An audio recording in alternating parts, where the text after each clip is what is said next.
So hello guys, इस video में हम यूपीएस के बीबीए एलएलबी कोर्स के बारे में बात करेंगे कि कैसी उसकी प्लेसमेंट्स है, क्या उसकी फीस है, क्या उसका एलिजिबिलिटी क्राइटेरिया है और क्या क्या स्पेशलाइजेशन यूपीएस ऑफर करता है इस कोर्स में, और आप इसमें डायरेक्ट एडमिशन कैसे ले सकते हो। तो सबसे पहले अगर बात करूँ यूपीएस की रैंकिंग की, तो यूपीएस की जो ओवरऑल रैंकिंग है वो है 52nd। और अगर मैं यूपीएस की सिर्फ लो कैटेगरी में बात करूँ कि क्या रैंकिंग है, तो यूपीएस 21st नंबर पे आता है। और उसके बाद अगर बात करूँ क्या क्या स्पेशलाइजेशन यूपीएस ऑफर करता है बीबीए एलएलबी में, तो जो स्पेशलाइजेशन है वो है आपका constitution law, criminal law, corporate law, taxation law, intellectual property rights, energy and environment law, banking and insolvency law, investment and trade law, disruptive technologies law, और आपका लास्ट में आता है industrial relations and constitution law.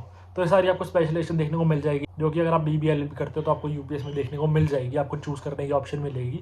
उसके बाद हम बात करते हैं एलिजिबिलिटी क्राइटेरिया की, तो आपके मिनिमम 50% मार्क्स होने चाहिए आपके 10th और 12th में, तो ही आपका एडमिशन प्रोसेस जो है वो स्टार्ट होगा। और फिर अगर हम सिलेक्शन क्राइटेरिया की बात करें तो आपके बोर्ड्स के मार्क्स के बेसिस पे आपकी एडमिशन हो सकती है, या फिर आपने यूएल सेट दिया होना चाहिए जो कि यूपीएस का अपना एंट्रेंस एग्जाम है लॉ के लिए, या फिर आपने एल सेट दिया होना चाहिए या क्लैट दिया होना चाहिए। तो इन सब के बेसिस पे आपकी एडमिशन हो सकती है। तो जैसे कि आपको मैंने बताया था कि आपके डायरेक्ट एडमिशन भी हो सकती है यूपीएस में। हम बात करें डायरेक्ट एडमिशन की, तो अब आते हैं उस टॉपिक पे। तो जिसने कोई भी एग्जाम नहीं दिया, चाहे वो एल सेट हो, चाहे यूएल सेट हो जो कि यूपीएस के एंट्रेंस एग्जाम है, चाहे क्लैट हो, आपने कोई एग्जाम नहीं दिया फिर भी आपको यूपीएस के बीबीए एलएलबी कोर्स में एडमिशन चाहिए, तो डिस्क्रिप्शन में आपको व्हाट्सएप चैट का लिंक दिख जाएगा, जिसपे अगर आप चैट करें उनसे पूछो कि मैंने ऐसे ऐसे इस कोर्स में एडमिशन लेनी है, तो वो प्रॉपर आपको पूरा प्रोसेस गाइड कर देंगे कि क्या क्या आपका पूरा प्रोसेस रहता है इस चीज़ में डायरेक्ट एडमिशन के लिए। या फिर अगर वो चैट नहीं करी तो आप उसी चैट वाले व्हाट्सएप चैट वाले नंबर पे आप कॉल कर सकते हो, तो भी आप उनसे पूछ सकते हो डायरेक्ट कि मेरा ऐसे ऐसे सीन है, मेरे को एडमिशन चाहिए यूपीएस में, तो आपको प्रॉपर इजी वे में गाइड कर देंगे और आपके एडमिशन करवा देंगे। या फिर अगर आपको कॉलेज चैट कुछ नहीं करना तो मैंने गूगल फॉर्म का लिंक भी दे रखा है डिस्क्रिप्शन में।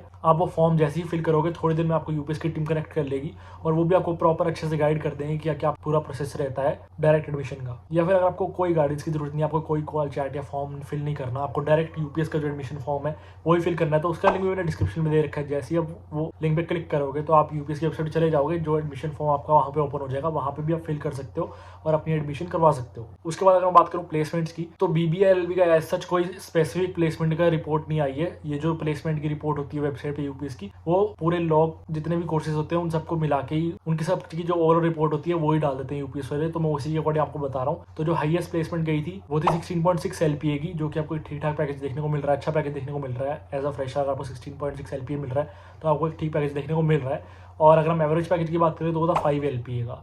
तो ये मेरे अकॉर्डिंग अगर देखा जाए तो थोड़ा कम है कि 5 एलपी अगर आपको मिल रहा है तो वो थोड़ा कम मिल रहा है। और फिर उसके बाद अगर हम बात करें फीस की, तो आपका 5 ईयर का कोर्स है जिसमें आपके 10 सेमेस्टर्स हैं। तो सेमेस्टर 1 की जो फीस है वो आपकी 1,74,000, सेमेस्टर 2 की 1,74,000 है, सेमेस्टर 3 की आपकी 1,86,000 है, सेमेस्टर 4 की 1,86,000 है, सेमेस्टर 5 की 2 लाख है, सेमेस्टर 6 की 2 लाख है, सेमेस्टर 7 की 2,15,000 है, सेमेस्टर 8 की भी 2,15,000 है, सेमेस्टर 9 की आपकी 2,31,928 है, सेमेस्टर 10 की भी आपकी 2,31,928 है। इसके अलावा आपकी कुछ वन टाइम फीस भी होती है, जैसे आपकी आई कार्ड फीस होगी, कॉन्वोकेशन फीस होगी, आपकी रिफंडेबल डिपॉजिट होगा, आपकी मेडिकल इंश्योरेंस फीस होगी, ये सारी फीस भी होती है जो कि आप ऐड करके चलना। ये वन टाइम फीस होती है, आपको हर सेमेस्टर में नहीं देनी पड़ती, सिर्फ एक सेमेस्टर में देनी पड़ती है। और रिफंडेबल डिपॉजिट होता है वो तो आपको जब आपको कोर्स खत्म हो जाता है, जब आप कॉलेज से एग्जिट लेते हो तब आपको वापस मिल ही जाती है।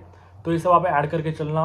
और जो हॉस्टल फीस है वो इसमें इंक्लूडेड नहीं है, वो भी अलग चार्जेस आपके लगते हैं। अगर आप इन कैंपस हॉस्टल लेते हो तो उसके अलग, आप बाहर लेते हो तो वो अलग बात है। तो थोड़ी बात कर लेते हैं कि आपके लिए वर्थ इट रहेगा या नहीं रहेगा। जैसे आपने प्लेसमेंट देखी कि 16.6 की हाईएस्ट थी और एवरेज जो मिल रही थी 5 एलपी की मिल रही थी। और अगर हम फीस की बात करें तो वो काफ़ी ज़्यादा हाई, अगर हम बाकी कॉलेज से कंपेयर करें तो यूपीएस की फ़ीस हाई मानी जाती है, क्योंकि बाकी कॉलेज में कम होती है फीस। अगर लॉ के कोई भी कोर्स की बात करें हम बाकी कॉलेज में, तो आपको कम फीस वाले कॉलेज भी देखने को मिल जाएंगे, जिसमें प्लेसमेंट भी आपको ऐसी अच्छी देखने को मिल जाएगी।